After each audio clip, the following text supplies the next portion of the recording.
ನೋಡಿ last time ನಂಗೊಬ್ರು comment ಆಗ್ತಿರು, sir ಮಳೆ ಹೋದ್ರೆ ಮತ್ತೆ ಸಿಡ್ಲು ಹೊಡೆದ್ರೆ ಮರಿ ಮಾಡಲ್ವಾ, ಕೋಳಿ ಮರಿ ಮಾಡಲ್ವಾ ಅಂತ ತುಂಬಾ ಜನ ಕೇಳ್ತಿರು. ಅದಕ್ಕೊಂದು ಉದಾಹರಣೆ ಕೊಡ್ತಿದ್ದೀನಿ ಅಷ್ಟೇ, ಇವತ್ತು ವಿಡಿಯೋ ಕಂಪ್ಲೀಟ್ ನೋಡಿ ಗೊತ್ತಾಗುತ್ತೆ.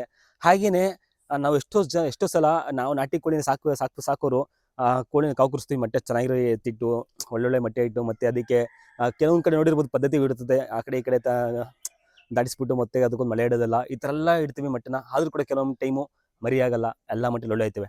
ಆದರೆ ನೇಚರ್ ಅನ್ನೋದು ಇದೆಯಲ್ಲ, ಅದ್ರ ಮುಂದೆ ಮನುಷ್ಯನ ಆಟ ಏನು ನಡೆಯಲ್ಲ. ಏನಕ್ಕಪ್ಪ ಅಂದರೆ ನೋಡಿ, ನಮ್ಮ ಕೋಳಿ ಲಾಸ್ಟ್ ಟೈಮ್ ಒಂದು ವಿಡಿಯೋ ಮಾಡಿದೆ, ಈ ಪ್ಲೇಸಲ್ಲಿ ಕೋಳಿ ಕೂತಿದೆ, ಕಾವು ಕೂತಿದೆ, ಅದಾಗದೇ ಬಂದು ಮೊಟ್ಟೆ ಇಟ್ಕೊಂಡು ಅದೇ ಕೂತೈತೆ ಅಂತ ತುಂಬ ಜನ ಕಮೆಂಟ್ ಹಾಕ್ತಿರಿ. ಮರಿ ಆಗಲ್ಲ, ಅದು ಏನೋ ತಿನ್ಕೋಗುತ್ತೆ ಅಂತ.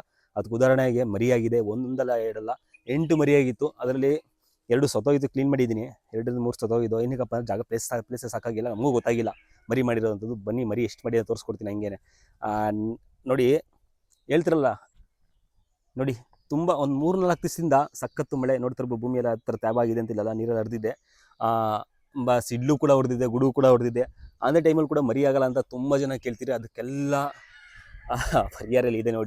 ನೋಡ್ತಿರ್ಬೋದು. ನೋಡಿ, ನಾವೆಂತೀವಿ ಕೋಳಿನ ಇಲ್ಲಿ ಕಾವು ಕೂರಿಸಿರಲಿಲ್ಲ, ತಾನಾಗಿ ತಾನೇ ಬಂದು ನಾವು ಪ್ಯೂರು ಫ್ರೀ ರೇಂಜಲ್ಲಿ ಸಾಕಿರೋದ್ರಿಂದ ತಾನಾಗಿ ತಾನೇ ಬಂದು ಕೋಳಿಲಿ ಕಾವು ಕೂತಿತ್ತು. ನೋಡ್ತಿರ್ಬೋದು. ನೋಡಿ 5 ಮರಿ ಮಾಡಿದೆ, ಅದರಲ್ಲಿ 8 ಮರಿ ಮಾಡಿತ್ತು. 8ರಲ್ಲಿ 3 ಸತ್ತೋಗಿದೆ. ಏನಕ್ಕಪ್ಪರೆ ಈ ಇಲಿ ಬಲಿ ಬಂದಿರ್ತಿಲ್ಲ ಎಲ್ಲ ನೈಟ್ ಹೊತ್ತು ತಿನ್ಕೊಂಡು ಸತ್ತೋಗಿದೆ. ನೋಡ್ತಿರ್ಬೋದು. ನೋಡಿ ಯಾವ ರೀತಿ 5 ಮರಿ ಮಾಡಿದೆ ಅಂತ. ಇದೆಲ್ಲ ಒಂದು ಸಿಡ್ಲು ಹೊಡೆದ್ರೆ ಮರಿ ಆಗಲ್ಲ, ಮತ್ತು ಮಳೆ ಹೊರೆ ಮರಿ ಆಗಲ್ಲ ಅನ್ನೋದೆಲ್ಲ ಒಂದು ನಮ್ಮ ಕಲ್ಪನೆ ಮತ್ತು ನಮ್ಮ ಅದೃಷ್ಟದೆಲ್ಲ ಅನ್ಕೋತೀನಿ. ನೋಡಿ ಕೋಳಿ ಯಾವ ರೀತಿ ಈ ಪ್ಲೇಸಲ್ಲಿ ಕೋಳಿ ಮರಿ ಮಾಡಿರೋವಂಥದ್ದು ನಮ್ಮದು ಹೇಗಿದೆ.